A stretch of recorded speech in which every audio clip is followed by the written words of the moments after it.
Selamat pagi, salam sejahtera bagi kita semua seluruh jemaat Christ Chapel yang ada di Manado, Kupang, Karawaci, dan Palembang. Bahkan bagi Anda saudara-saudari yang juga bergabung dalam channel ini untuk beribadah bersama. Sebelum kita masuk dalam ibadah, mari kita terlebih dahulu menyapa sesama saudara seiman di sekitar.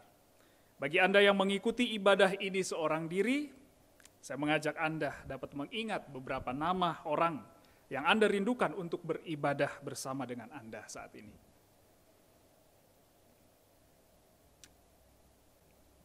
Ya, puji Tuhan masih bisa saling menyapa satu dengan yang lain dan boleh mengingat orang-orang yang kita kasihi. Sebagai pengumuman, khotbah minggu depan akan dibawakan oleh hambanya Pak Philip Manurung. Dan untuk Sunday School serta Nursery Class akan dilangsungkan setelah ibadah ini. Mohon Bapak dan Ibu dapat mengakses tautan yang nanti akan diberikan dalam tautan grup WhatsApp. Selama 7 bulan kita telah melakukan ibadah minggu secara online. Selama 7 bulan juga kita disadarkan bahwa persekutuan jemaat Tuhan di dalam Kristus merupakan kebutuhan setiap orang percaya. Oleh karena itu, dari tempat masing-masing, mari mengarahkan hati dan pikiran kita hanya kepada Kristus Sang Kepala Gereja, mempersiapkan diri untuk bersekutu dan beribadah kepadanya. Mari masuk dalam saat teduh.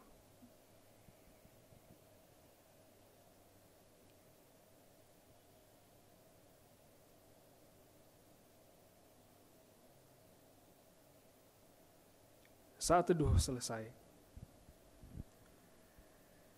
Tuhan memimpin setiap langkah hidup kita.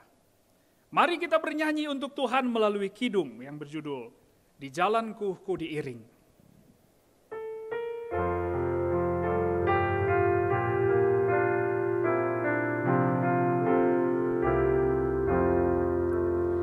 Di jalanku ku diiring oleh Yesus Tuhanku.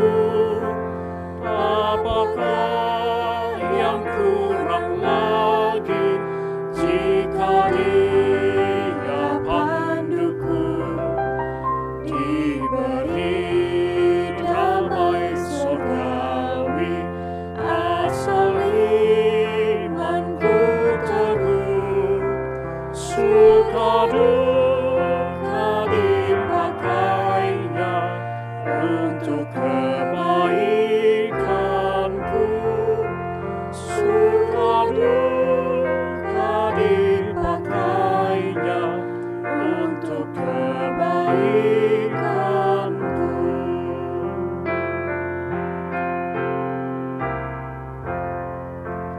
Di jalanku yang berliku, dihiburnya hatiku. Bila tiba pencobaan, dikuatkan imanku. Jika aku kehausan dan langkahku tak tetap, dari cadas di depanku datang air yang sedap. Dari cadas di depanku datang air yang sedap.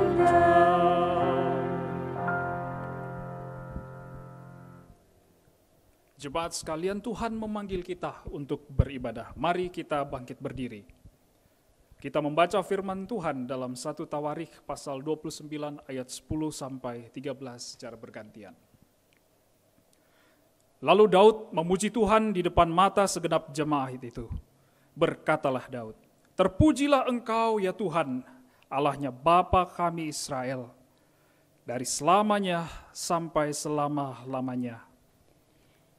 Ya Tuhan, punyamulah kebesaran dan kejayaan, kehormatan, kemasyuran, dan keagungan. Ya, segala-galanya yang ada di langit dan di bumi. Ya Tuhan, punyamulah kerajaan, dan Engkau yang tertinggi itu melebihi segala-galanya sebagai kepala. Sebab kekayaan dan kemuliaan berasal daripadamu, dan Engkaulah yang berkuasa atas segala-galanya. Dalam tanganmulah kekuatan dan kejayaan. Dalam tanganmulah kuasa membesarkan dan mengokohkan segala-galanya. Sekarang, ya Allah kami bersyukur kepadamu dan memuji namamu yang agung itu. Mengucap syukurlah hai umat, puji dan tinggikanlah namanya yang kudus dan mulia. Mari kita menyembah Tuhan melalui kidung, terpujilah Allah.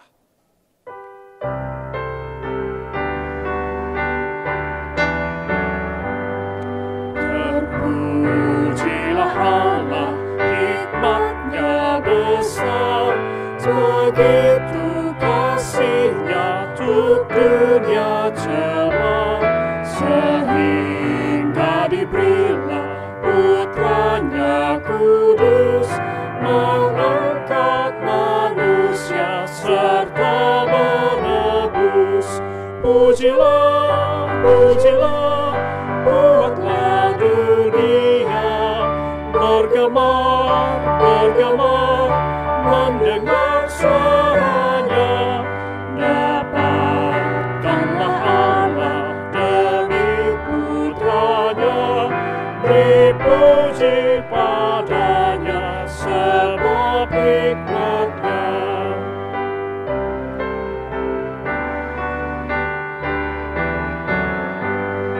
Dan darah anaknya lah yang menebus mereka yang yakinkan janji kudus.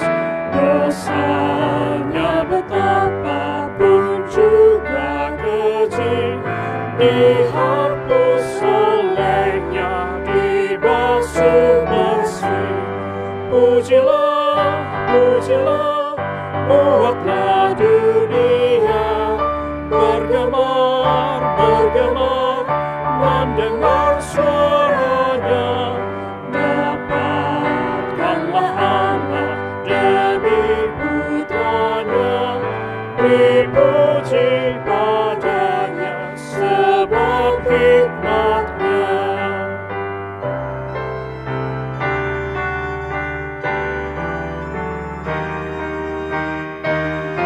Tiada terukur besar hikmat-Nya, penuhlah hatiku sebab anak-Nya, dan amatlah hati kita senang melihat Sang Kristus di sorga cerah.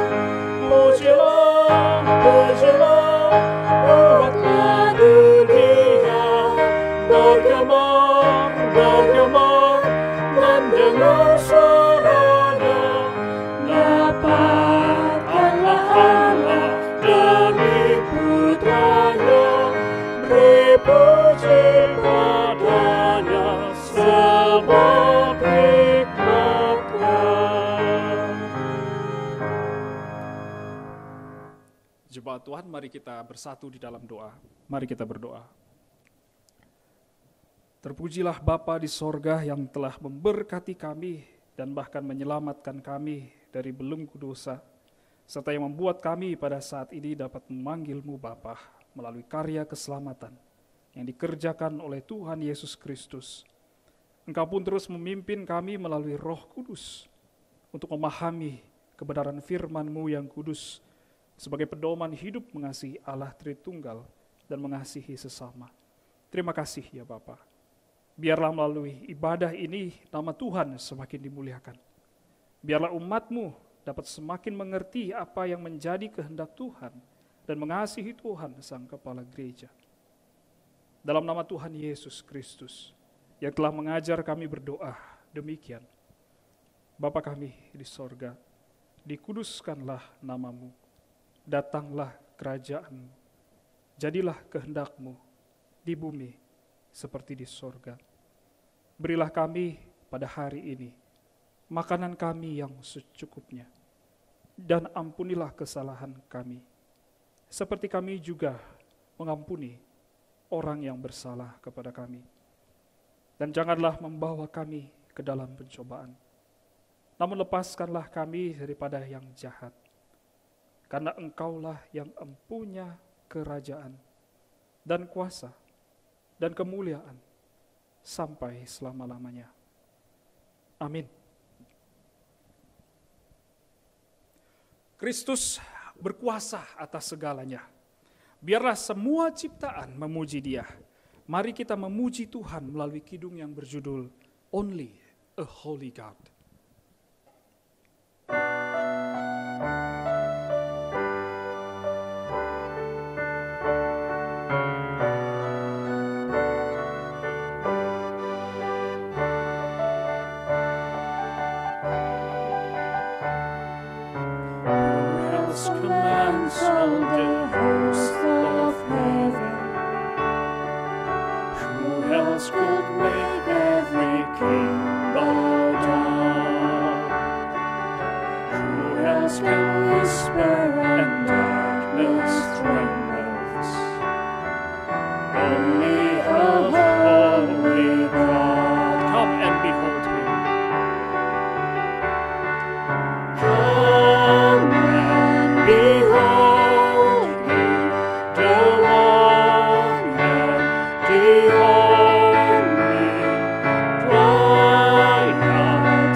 Sungguh Kristuslah yang layak disembah. Mari kita kembali memuji Tuhan melalui lagu pujian yang berjudul 10,000 Reasons. Begitu banyak hal yang menjadi alasan untuk kita memuji Dia. Bless the Lord, oh my soul, oh my soul, worship His holy name. Sing like never before, oh my soul, I'll worship your holy name. You're rich in love,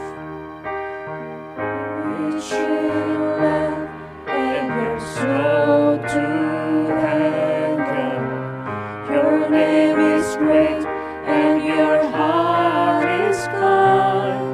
For all your goodness I will keep on singing. 10,000 reasons for my heart to find. Bless the Lord, oh my soul, oh my soul, worship His holy name. Sing like never before, oh my soul, I'll worship your holy name. And on that day when my strength is failing, the end draws near and my time has come, still my soul will sing your praise unending. 10,000 years and then forevermore. Bless the Lord, oh my soul. Bless the Lord, oh my soul. Oh my soul, worship His holy name. Sing like never before, oh my soul, I worship your holy name. Jemaat sekalian, dipersilahkan untuk duduk kembali. Tuhan memanggil kita kepada iman dan pertobatan. Pengakuan iman komunal terambil dalam Katekismus Kecil Westminster, pertanyaan nomor 63 dan 64. Apakah perintah kelima? Perintah kelima adalah hormatilah ayahmu dan ibumu, supaya lanjut umurmu di tanah yang diberikan Tuhan Allahmu kepadamu. Apakah yang dituntut melalui perintah yang kelima itu? Perintah yang kelima menuntut kita untuk menjaga kehormatan dan menjalankan kewajiban-kewajiban kita kepada orang-orang dalam berbagai kedudukan dan hubungan sebagai atasan, bawahan, atau yang setara. Dan mari jemaat sekalian kita membacakan bersama-sama pengakuan dosa komunal. Dan biarlah kita memaknai dan meresapi kata-kata dan kalimat yang kita bacakan. Allah Bapa Surgawi, dosa-dosa kami layak mendapatkan murka dari-Mu. Kami orang-orang modern yang menganggap penghormatan kepada lansia sebagai sesuatu yang kuno. Kami generasi muda yang menganggap diri lebih bijaksana daripada orang tua kami.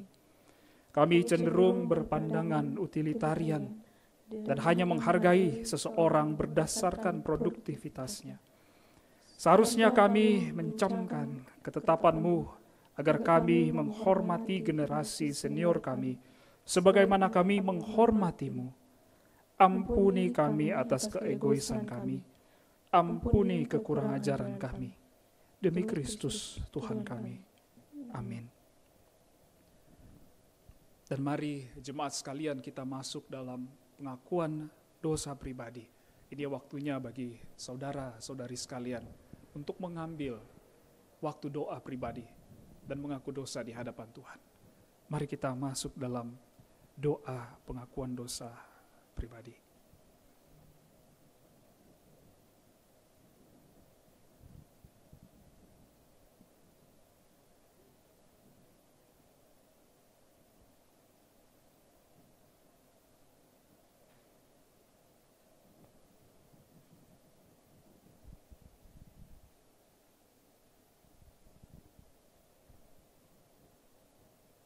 Amin.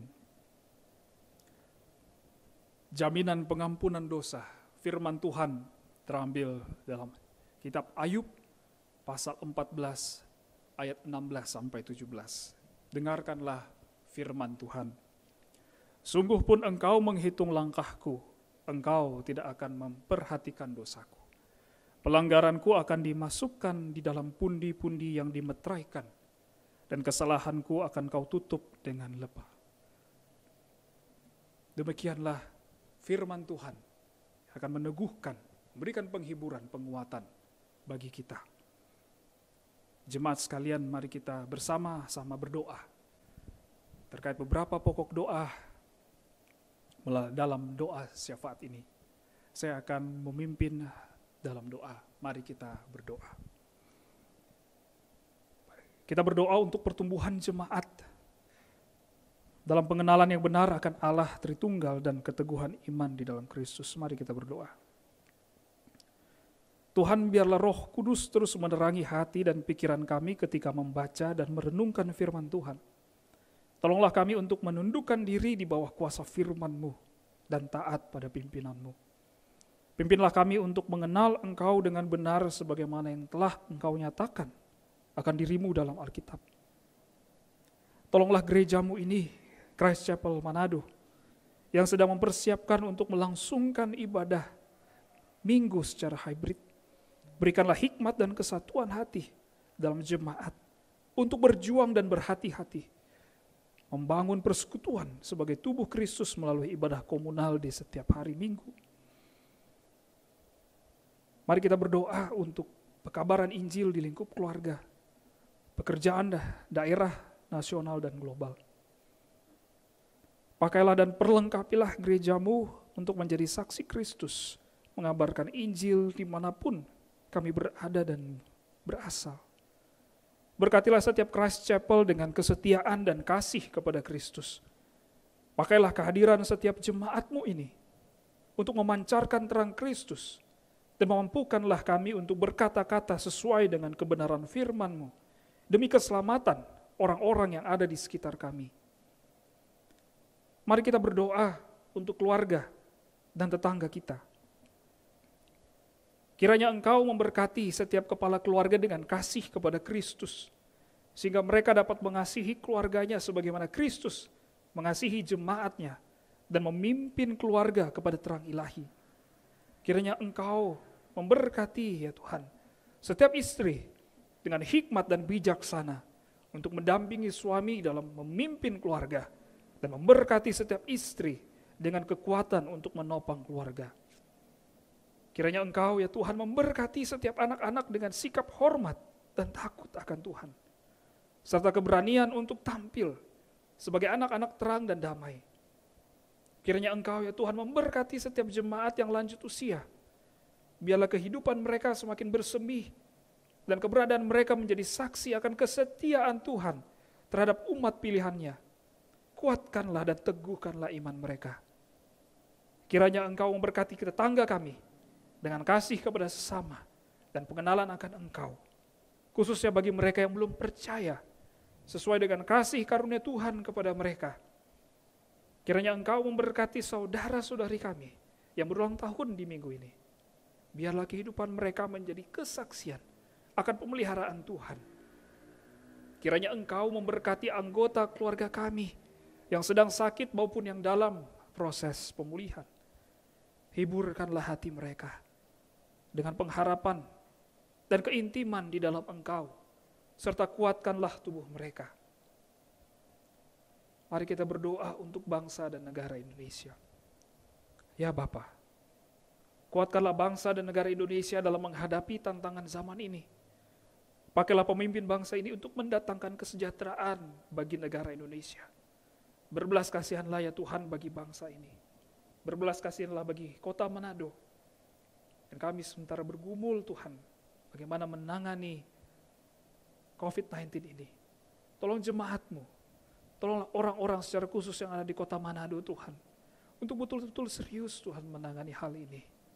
Sebagai bukti dan bentuk hidup saling mengasihi satu dengan yang lain. Di dalam nama-Mu yang kudus ya Kristus kami berdoa. Amin.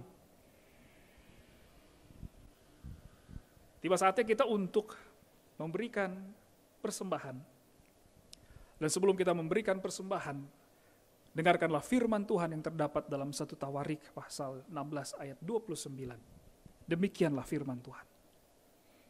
Berilah kepada Tuhan kemuliaan namanya, bawalah persembahan dan masuklah menghadap Dia. Sujudlah menyembah kepada Tuhan dengan berhiaskan kekudusan. Mari kita berikan persembahan sambil menyanyikan lagu pujian, apa arti yang berjudul, apa arti ibadahmu?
Mari kita berdoa untuk persembahan yang kita berikan.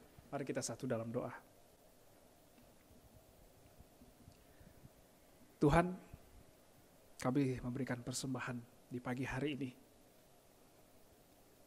Namun Tuhan mengajar kami melalui pujian yang barusan kami nyanyikan, bagaimana hidup kami dipersembahkan kepada Tuhan untuk mengasihi sesama. Mampukan kami Tuhan untuk boleh menunaikan, menghidupi firman itu, dan boleh nyata dalam kehidupan kami. Mampukanlah kami semua. Dan persembahan yang terkumpul di pagi hari ini, biarlah boleh menjadi alat di tangan-Mu untuk mengerjakan misi kerajaan Allah di tengah-tengah dunia ini. Terpuji nama Tuhan Allah yang memberkati umat-Nya. Demi Kristus Allah yang hidup, kami berdoa. Amin. Tuhan memperbarui kita dalam firman-Nya. Mari jemaat sekalian, kita memfokuskan diri dalam pemberitaan firman Tuhan.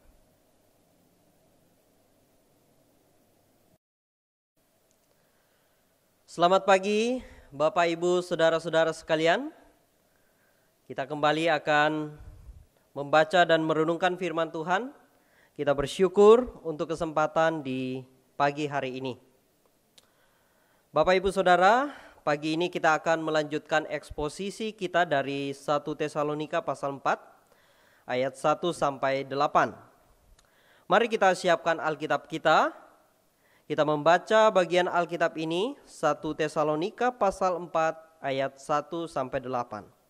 Saya akan membacakan untuk kita semua. Nasihat supaya hidup kudus.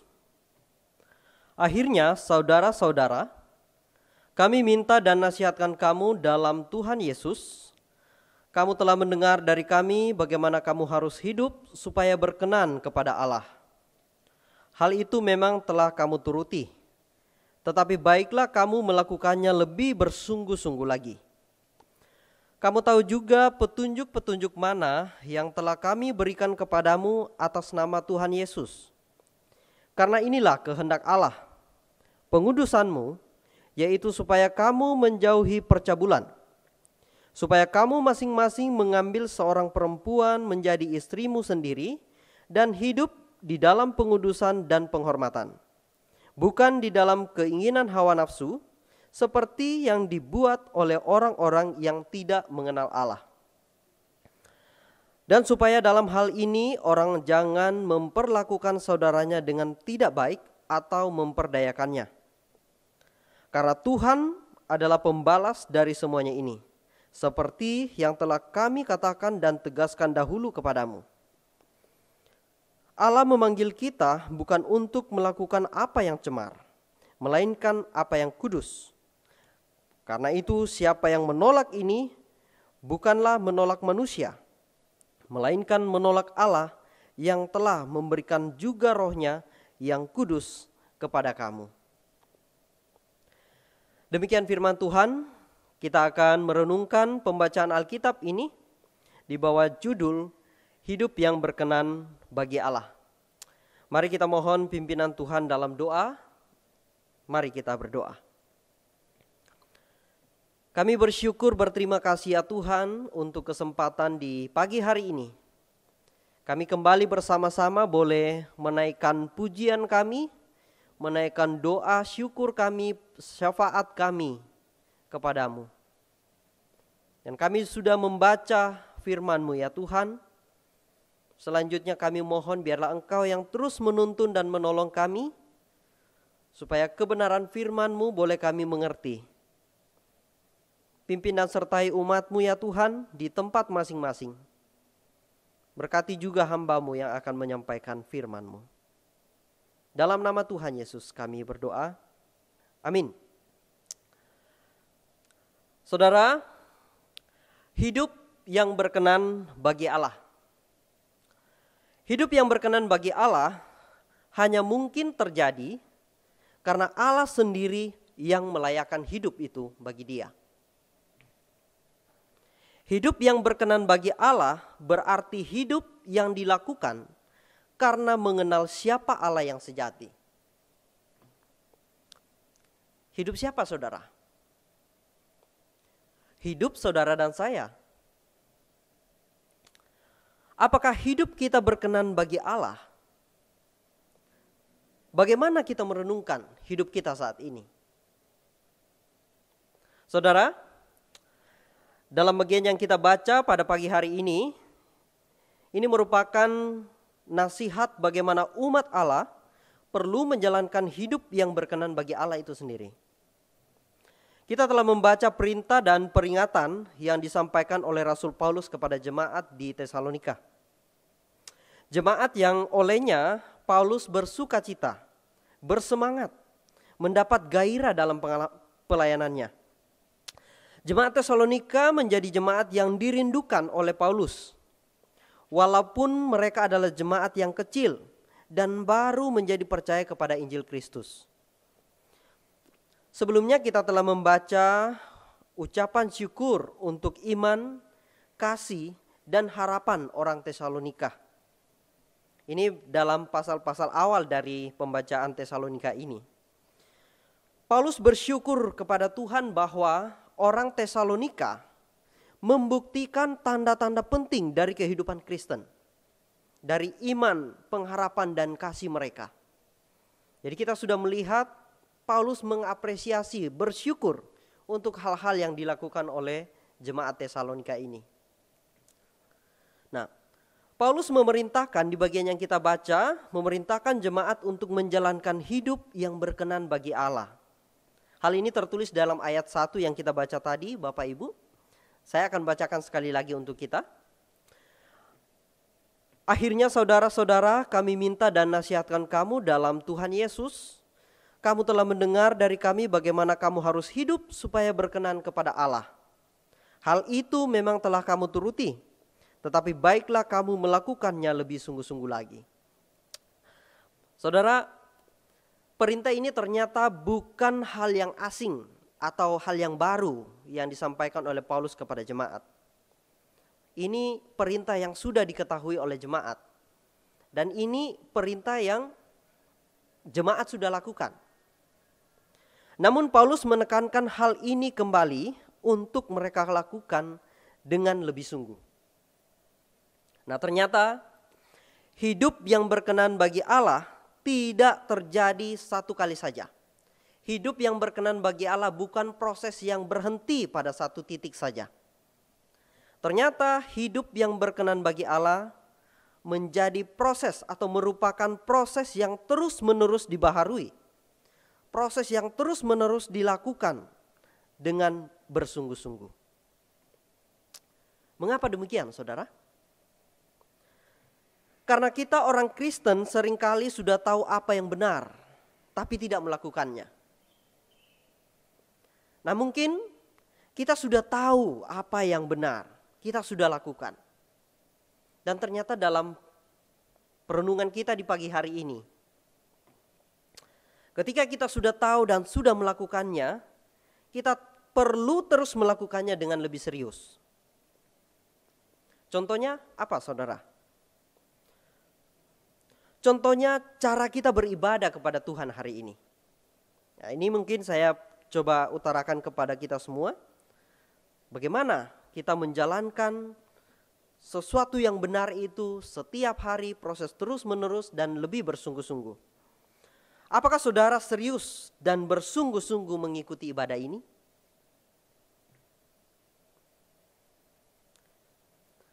Kita tahu apa yang harus dipersiapkan sebelum kita ibadah tentunya. Kita tahu apa yang harus diikuti dan dilakukan dalam ibadah ini.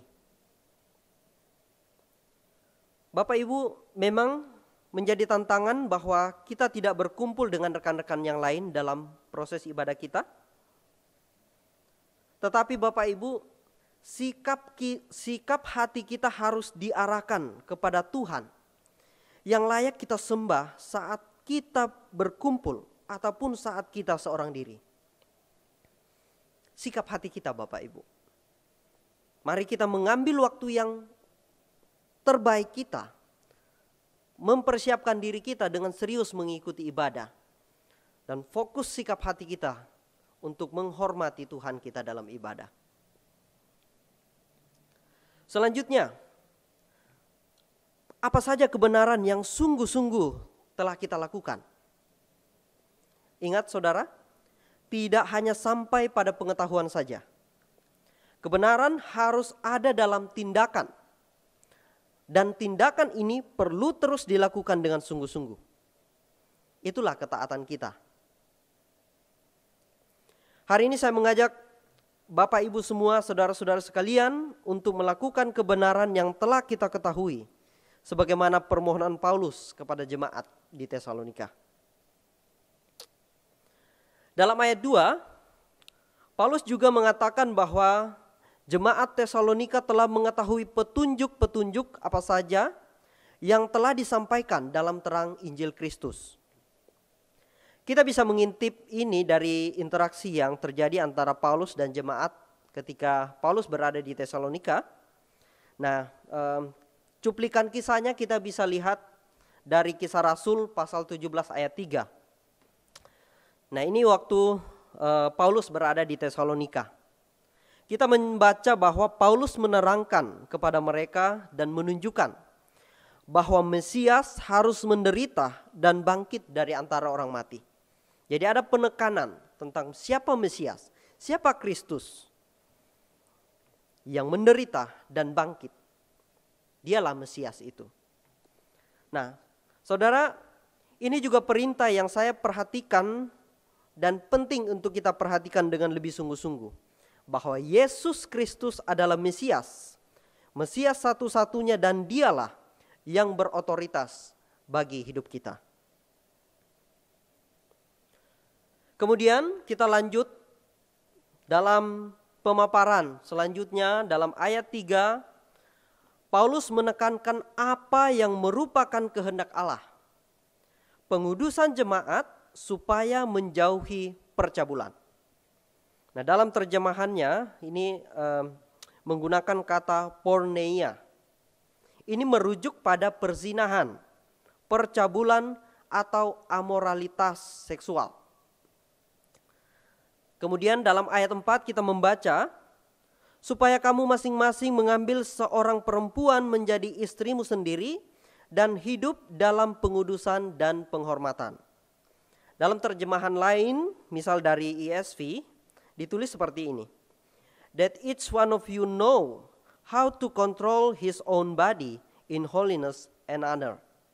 Jadi ada penggunaan frasa control his own body. Mengontrol dirinya masing-masing. Ya, ini penekanan-penekanan yang Paulus utarakan. Lanjut di ayat yang kelima, Bapak Ibu, kita membaca, bukan di dalam keinginan hawa nafsu, seperti yang dibuat oleh orang-orang yang tidak mengenal Allah. Kemudian ayat 6, Paulus menuliskan, dan supaya dalam hal-hal ini orang jangan memperlakukan saudaranya dengan tidak baik atau memperdayakannya. Bapak Ibu, secara ringkas kita melihat penekanan yang Paulus sampaikan bahwa jemaat diminta untuk menjauhi percabulan atau porneia ya, mengontrol atau menjaga dirinya masing-masing, tidak hidup dalam keinginan hawa nafsu, tidak memperdayakan saudaranya. Nah, saudara, berbagai nasihat yang spesifik ini harus ditegaskan kepada jemaat yang baru berdiri di Tesalonika ini. Tentu saya melihat ini memiliki alasan dan pertimbangan khusus.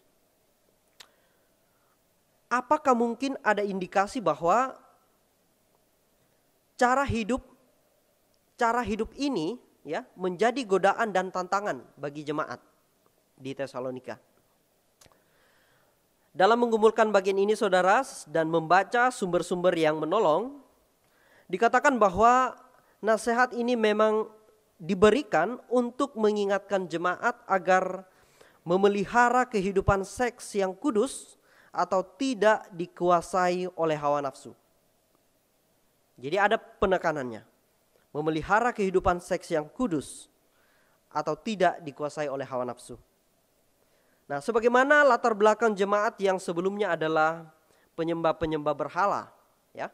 Dalam pasal sebelumnya di pasal 1 secara khusus di ayat pasal 1 ayat 9 dikatakan bahwa Paulus mengingatkan mereka bagaimana mereka telah berbalik dari berhala-berhala, dari penyembahan mereka kepada berhala-berhala, kemudian berbalik kepada Allah untuk melayani Allah yang hidup dan benar. Nah, Bapak Ibu, sedikit cuplikan bagaimana kehidupan penyembah-penyembah berhala itu. Saya akan bacakan dari Roma pasal 1 ayat 23 sampai 27. Mereka menggantikan kemuliaan Allah yang tidak fana dengan gambaran yang mirip dengan manusia yang fana. Burung-burung, binatang-binatang yang berkaki 4 atau binatang-binatang yang menjalar.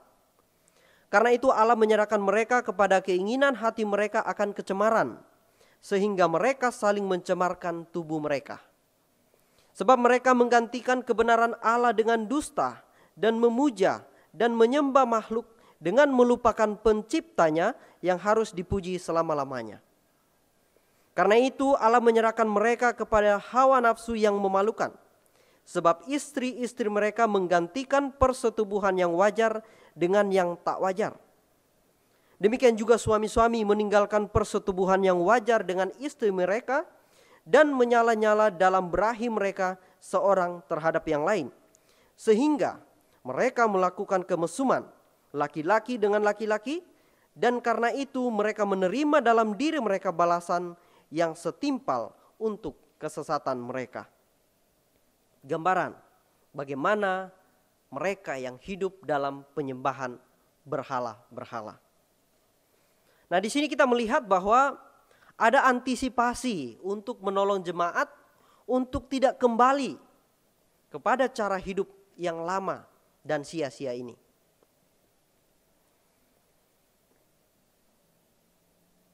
Kita bersyukur Paulus mengingatkan jemaat untuk memperhatikan cara hidupnya seperti apa. Memperhatikan cara hidup satu dengan yang lain. Siapa yang akan disenangkan dalam hidup? Siapa yang menjadi pusat dalam hidup? Nah, selanjutnya saudara, saya mau mengajak kita untuk memikirkan ya, setiap peringatan Paulus ini.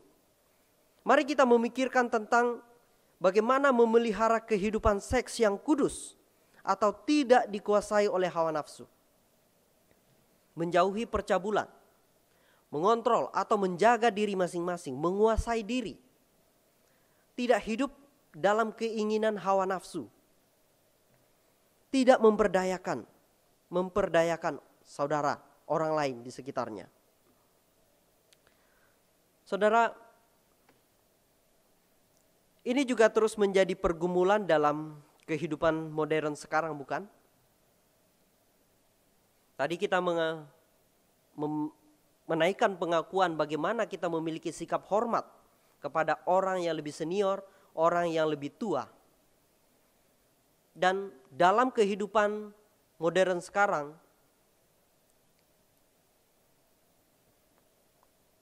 sesuatu yang berkaitan dengan seksual, kehidupan seksual itu terkadang dilihat sebagai sesuatu yang remeh dan tidak kudus. Kehidupan seksual menjadi pemuasan terhadap diri di luar kebenaran dan etika Kristen. Percabulan, amoralitas seksual ini bisa terjadi dalam ruang lingkup yang mungkin kita bisa kategorikan sebagai tempat yang aman. Percabulan bisa terjadi di rumah, bisa terjadi di area institusi pendidikan. Bahkan percabulan ini juga bisa dilakukan oleh orang yang dalam tanda kutip kita katakan kita percaya. Entah dia orang tua, entah dia guru, entah dia rohaniwan. Bagi saya Bapak Ibu, ini sangat mengerikan.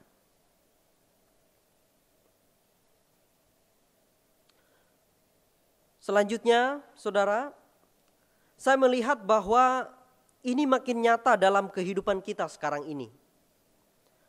Secara khusus ketika kita berada dalam konteks pandemi. Semakin ke sini, kita melihat tingkat pernikahan di usia dini makin meningkat. Melonjak pesat juga. Anak-anak dan remaja terekspos dengan pola hidup yang tidak bisa dijaga lagi. Mereka banyak terekspos dengan berbagai macam penyelewengan-penyelewengan yang harusnya bisa dijaga dan ditolong supaya mereka bisa mengerti dengan baik. Siapa yang menjaga mereka, Bapak Ibu? Siapa yang menjaga anak-anak remaja di rumah kita? Bagaimana bimbingan dan nasihat bagi mereka? Bagaimana orang yang lebih tua mengarahkan, menolong mereka untuk mengerti, ini yang patut saya lakukan, ini adalah tindakan yang dikehendaki Allah, atau ini adalah tindakan yang tidak dikehendaki Allah. Apakah masih ada yang pantas untuk mereka hormati dan teladani? Jangan-jangan karena mereka tidak melihat contoh di sekitar mereka, yang akhirnya mereka terjerumus kepada tindakan-tindakan yang tidak patut untuk dilakukan. Bahkan Bapak Ibu, perceraian pun terjadi dan juga terus meningkat. Tidak sedikit terjadi disebabkan karena tindakan aseksual ini.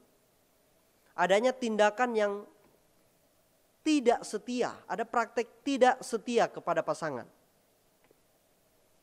Nah, saudara, adakah kita pernah bertanya, ada apa ini?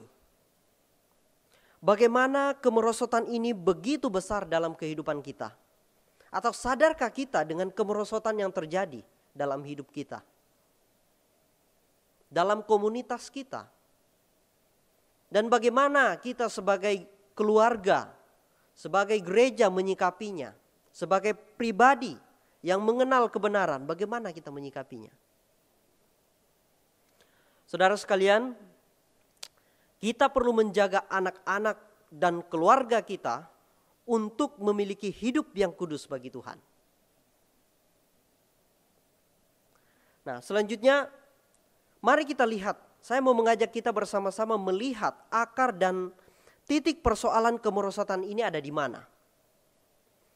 Kemerosotan ini percabulan menjadi godaan di mana saja dan bisa dilakukan oleh siapa saja.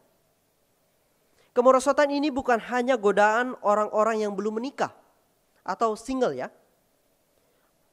Orang menikah pun tetap mengalami pencobaan yang sama. Jadi kita bisa katakan menikah bukan jalan keluar. Menikah bukan jalan keluar.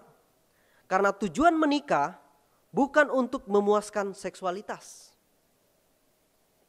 Oleh karena itu, persiapan pernikahan harus dilakukan dengan serius. Harus ada pembinaan untuk mengerti panggilan Tuhan untuk menikah. Untuk mempelajari rencana Allah dalam membangun keluarga. Harus jelas pembinaannya untuk belajar bagaimana setia kepada Tuhan melalui kesetiaan kita kepada pasangan. Selanjutnya, kemerosotan ini bukan hanya persoalan menikah atau tidak menikah. Persoalan ini juga ya adalah persoalan laki-laki dan perempuan. Laki-laki dan perempuan berada pada godaan yang sama. Bagaimana mengontrol diri? Bagaimana untuk tidak dikuasai oleh hawa nafsu, tidak memperdaya orang lain.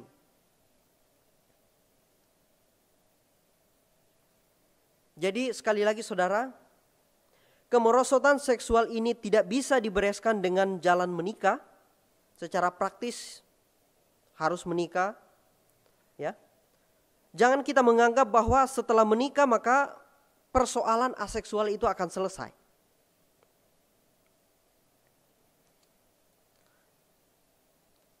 Selain dari dari orangnya ya, bagaimana pribadinya. Ya, saya melihat kemerosotan ini juga terjadi berkaitan dengan persepsi yang keliru yang kita cari. Contoh yang bisa kita sebutkan ya, misalnya kepuasan dan kenikmatan. Persepsi tentang kepuasan dan kenikmatan. Banyak yang menyangka bahwa dengan melakukan berbagai penyimpangan seksual ini, mereka berpikir akan mendapatkan kepuasan dan kenikmatan. Tidak, saudara. penyimpangan ini justru akan membawa manusia makin memperdalam lubang ketidakpuasan bagi dirinya.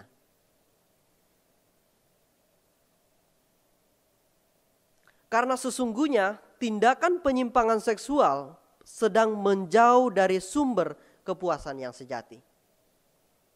Nah, ini persepsi yang perlu diubahkan untuk dipahami dengan jelas. Karena siapakah sumber kepuasan yang sejati itu? Pusat kepuasan yang sejati berasal dari mana? Saudara, kepuasan kita didapat dari Allah.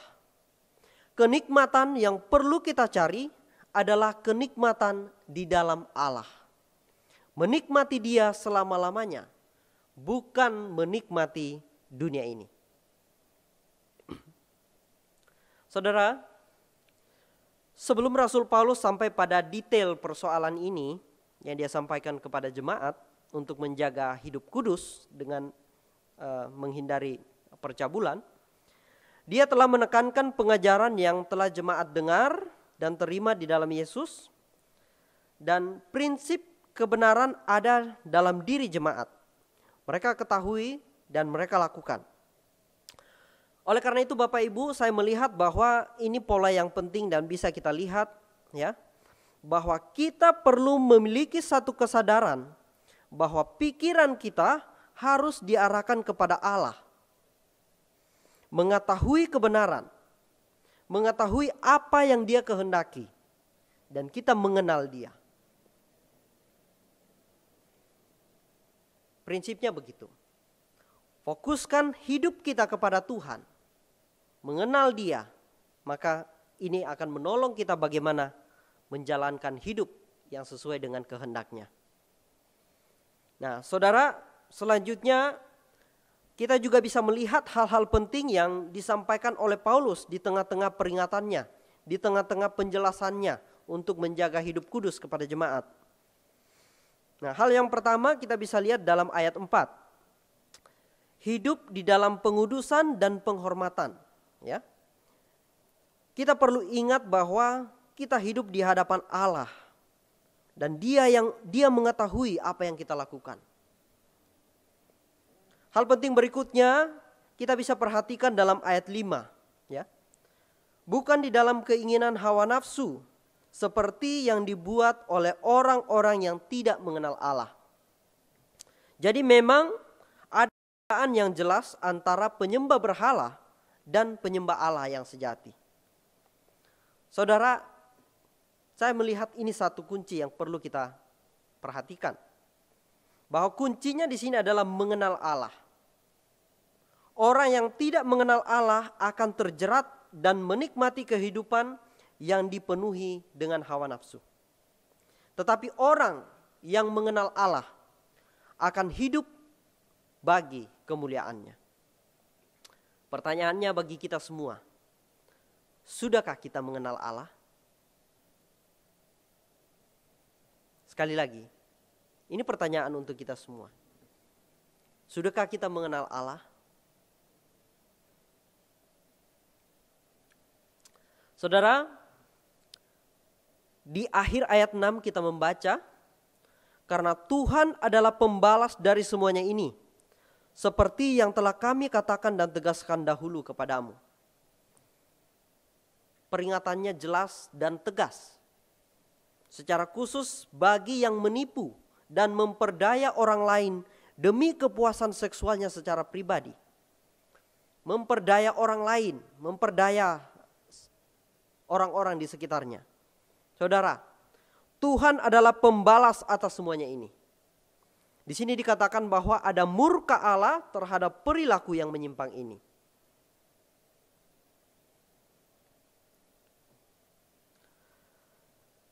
Bapak Ibu Saudara, dalam beberapa ayat sebelumnya juga Paulus menuliskan doa bagi jemaat. Menuliskan doa agar bisa bertemu dengan mereka. Berkelimpahan kasih, diharapkan jemaat berkelimpahan kasih terhadap satu dengan yang lain. Dan kiranya Tuhan menguatkan hati jemaat agar tidak bercatat di hadapan Allah pada waktu kedatangannya yang kedua. Jadi secara spiritual Paulus mendoakan jemaat agar makin teguh dalam iman. Selanjutnya dalam bacaan kita hari ini, Paulus juga menolong jemaat dalam kehidupan secara konkret. Kehidupan yang kudus tanpa percabulan. Bapak Ibu, mungkin sekarang kita bisa berkata bahwa saya tidak melakukan tindakan-tindakan yang seperti Anda sebutkan, gitu ya. Saya tidak hidup dalam percabulan. Hal-hal ini tidak menjadi pergumulan dan godaan saya. Puji Tuhan, ketika itu tidak menjadi godaan bagi kita. Tetapi Bapak Ibu, mohon izin saya ingin bertanya, bagaimana dengan berbagai nafsu duniawi kita? Mari kita belajar jujur terhadap diri kita masing-masing. Bagaimana dengan perilaku cinta diri? Kepuasan diri terkait hal-hal materi, obsesi terhadap kekuasaan, dan mungkin ada obsesi untuk mendapatkan pengakuan. Dan mungkin tidak kita sadari kita sedang ada dalam satu sikap untuk memiliki satu sikap keserakahan dalam diri, gitu ya. Atau bahkan kita melakukan pengabaian untuk melakukan hal-hal yang benar yang sebenarnya kita sudah ketahui. Bagaimana dengan diri kita, Bapak Ibu? Nah, setelah kita melihat diri kita dan mencoba jujur terhadap diri kita, apa yang perlu kita perbaiki, apa yang harus kita ubah. Saya mau mengajak kita Bapak Ibu untuk melihat prinsip yang sama, bahwa di luar pengenalan akan Allah yang sejati, kita tidak akan mampu untuk keluar dari persoalan-persoalan yang sedang menggerogoti kita. Dari pergumulan-pergumulan yang sedang kita hadapi.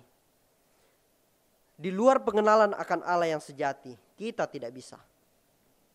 Sebaliknya Bapak Ibu, di dalam pengenalan Allah yang sejati, kita akan mendapatkan satu penguatan. Kita bisa mendapatkan kenikmatan yang tiada tertandingi. Kita bisa mendapatkan arahan yang jelas bagaimana Tuhan akan menolong kita. Saudara, Allah telah menyatakan dirinya kepada kita sehingga kita mengenalnya di dalam Yesus Kristus.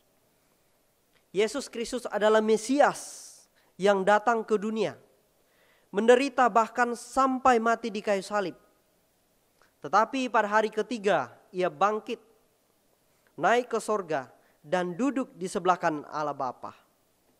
Saudara, sekarang dia memerintah hidup kita. Jadi bukan diri kita yang memerintah diri kita. Kita harus sadar, kita dituntun dan diperintah oleh Allah yang Maha Kuasa.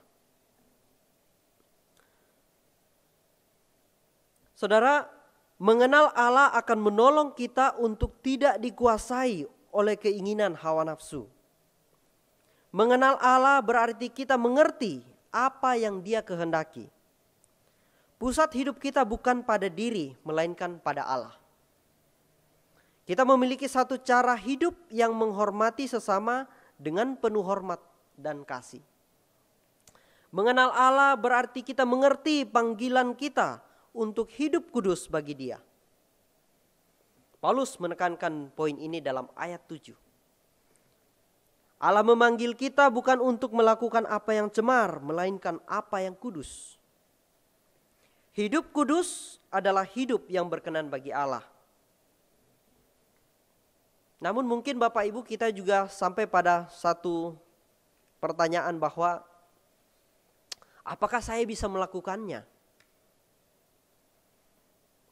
Apakah kita mampu hidup berkenan bagi Allah yang kudus? Apakah manusia yang lemah dan penuh dengan keterbatasan ini mampu hidup berkenan bagi Allah? Saudara, jawabannya Bisa, saudara. Kita mampu hidup berkenan bagi Allah karena pertolongan Roh-Nya yang kudus. Kita bisa hidup berkenan bagi Allah karena Dia sendiri yang menolong dan memampukan kita. Jadi jangan salah. Kita bisa hidup berkenan bagi Dia karena Dia yang memampukan. Allah memberikan Roh Kudus dan membimbing dan menuntun kita agar bisa hidup sesuai kehendak-Nya. Roh Kudus menolong kita untuk percaya dan mengerti kehendak Tuhan dalam hidup kita. Dia menolong kita untuk bisa memilih pengenalan yang benar, untuk bisa memiliki pengenalan yang benar tentang Allah. Kita bisa tahu apa yang Tuhan inginkan untuk kita lakukan. Kita bisa tahu apa yang ingin Tuhan kita kerjakan selama kita berada di dunia ini. Termasuk kita bisa tahu apa yang tidak patut dan tidak seharusnya kita lakukan. Menjalankan hidup yang sesuai dengan kehendak-Nya atau hidup yang kudus mampu kita lakukan, saudara. Karena pengenalan akan Allah akan menjadikan hidup kita lebih bernilai dan ada pada tataran hidup yang baik, ya, termasuk tidak dikuasai oleh keinginan hawa nafsu. Bacaan kita dalam ayat 8, Paulus menekankan bahwa peringatan yang dia sampaikan bukan berasal dari perkataan manusia, melainkan dari Allah sendiri. Saudara, hidup kudus tanpa percabulan, hawa nafsu, dan memperdaya orang lain adalah perintah dari Tuhan. Bukan perintah dari Rasul Paulus saja. Tetapi hidup kudus tanpa percabulan itu perintah Tuhan. Allah memberikan Roh-Nya agar kita mampu hidup kudus bagi Dia. Sekarang pertanyaannya, saudara, maukah kita minta ampun di hadapan Tuhan? Maukah kita bertobat untuk dosa-dosa yang kita lakukan? Dalam ibadah ini kita mendapatkan kesempatan untuk mengaku dosa. Bahkan setiap minggu ada kesempatan untuk kita berdoa mengaku dosa kita kepada Tuhan. Namun saudara, pada hari ini kita sama-sama belajar bahwa Tuhan memberikan Roh-Nya yang kudus kepada kita. Roh ini terus menuntun kita sepanjang kehidupan kita setiap hari. Oleh karena itu, mengaku dosa yang kita lakukan harusnya bisa kita lakukan setiap hari. Menyadari dan minta ampun bisa kita lakukan setiap hari. Setiap hari kita perlu jujur kepada diri kita sendiri. Bagaimana tindakan-tindakan kita? Apakah ini menyenangkan Dia atau tidak? Bapak Ibu, setiap hari datanglah kepada Tuhan. Minta pengampunan belas kasih-Nya untuk menolong kita mengerti bagaimana terus bergumul untuk hidup sesuai dengan kehendak Dia. Saudara-saudara, untuk mengakhiri ibadah ini, saya mengajak kita semua mengambil waktu sejenak. Mari kita berdiam, memikirkan bagaimana kehidupan kita di hadapan Tuhan.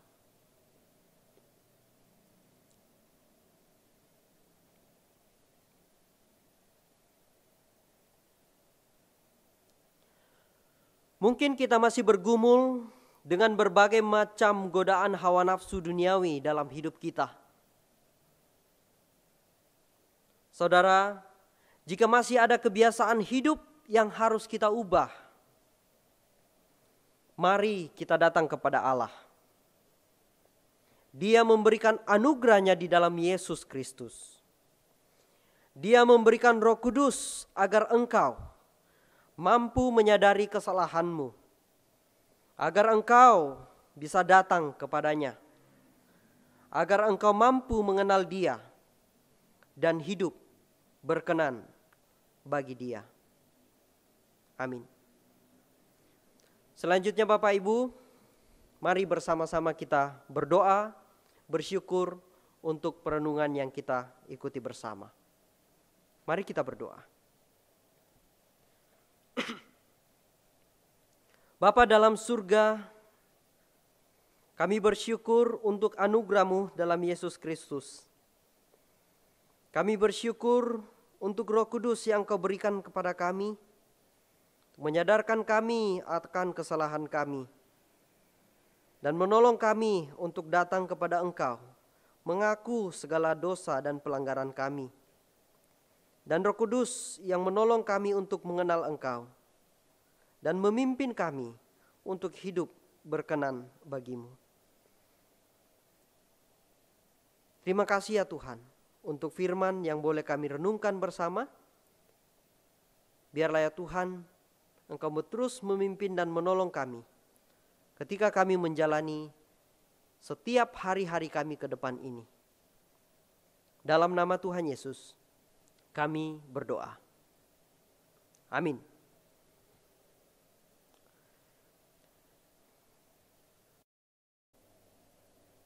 Syukur kepada Tuhan, kita di pagi hari ini masih diperkenankan, dididik dalam kebenaran firman-Nya. Mari kita memberikan respon terhadap firman Tuhan yang barusan kita dengar dengan menaikkan pujian yang berjudul Jadilah Tuhan Kehendak-Mu.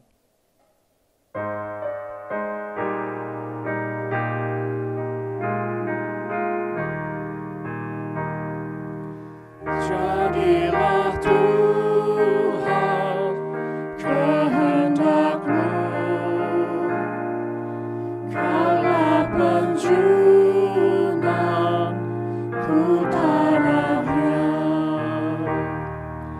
Bentuklah aku sesuka-Mu, kan ku nantikan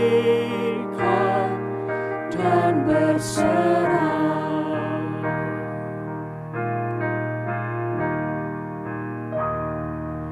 Jadilah Tuhan kehendak-Mu, pilihlah aku dan ujilah. Sucikan hati pikiranku, dan di depan-Mu ku menyembah.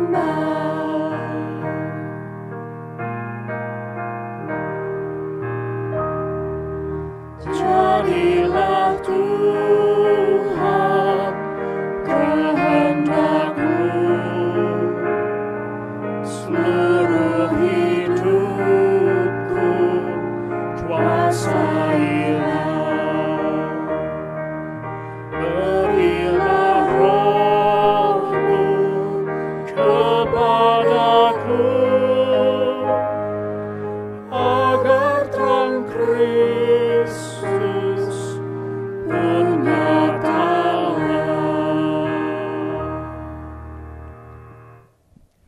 Biarlah pujian penghormatan tertinggi hanya kita naikkan kepada Allah Tritunggal.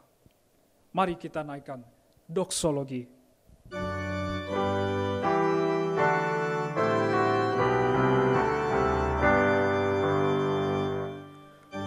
Puji Allah sumber berkat,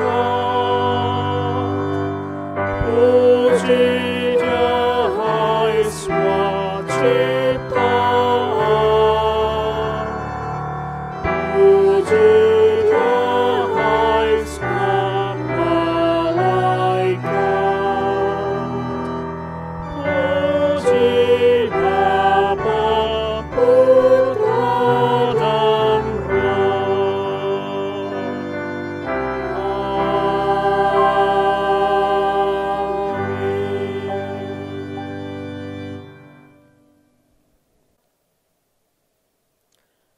Bapak Ibu, ibadah kita hampir selesai. Sebelum kita mengakhirinya, terimalah berkat Tuhan. Tuhan memberkati engkau dan melindungi engkau. Tuhan menyinari engkau dengan wajah-Nya dan memberi engkau kasih karunia. Tuhan menghadapkan wajah-Nya kepadamu dan memberi engkau damai sejahtera. Amin.